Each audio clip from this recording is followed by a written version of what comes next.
আমাদের এই লিলটন ঢালা হবে আজকে। ওই দেখেন তাজিম, এই লিলটনটা ঢালা হবে আজকে। 30 বস্তা সিমেন্টের মাল খাবে, 30 বস্তা সিমেন্টের মাল খাবে। এই আমাদের এই মাত্র ঢালাই শুরু হবে।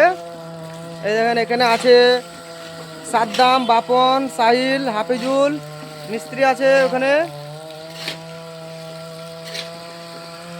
অনেক বড়। এই ঢালাইটা আজকে আমাদেরকে সন্ধ্যা হলেও করতে হবে, কন্ট্যাক্টে আছে। এই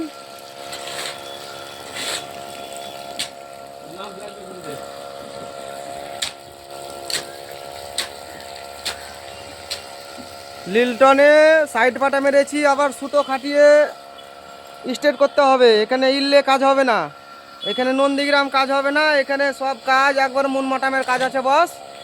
আপনারা যদি এখানে কাজ করতে চান তা আমাদের সাথে যোগাযোগ করবেন, মাইনের দিক থেকে অসুবিধা হবে না। মাইনে যেটা চলছে সেটাই দেব। এখানে সব এল কাজ হয়, এখানে টনচিপের ভাগ বেশি, বালির ভাগ কম। এই দেখেন ঢালাই হচ্ছে। আমাদের এখানে 4-6টা লোক আছে, তার মধ্যে 2টো লেবার। সবাই লেবার, সবাই মিস্ত্রি আজকে, তার জন্য নয়, ঢালাই বলে কথা। এই দেখেন আমাদের এখানে একটা হাফিজুল আছে, হাফিজুল।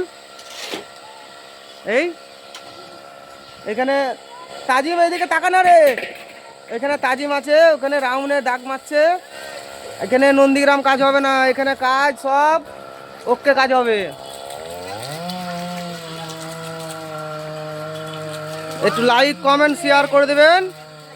জুয়েলদা আজকে আসছে ট্রেনে, হাসিমউদ্দিন সেফটু আসছে, ওনাদের খাবারের ব্যবস্থা করা হয়েছে। হ্যাঁ এই তো 2,500 হবে ছাদ। এইখানে শেষ করলাম।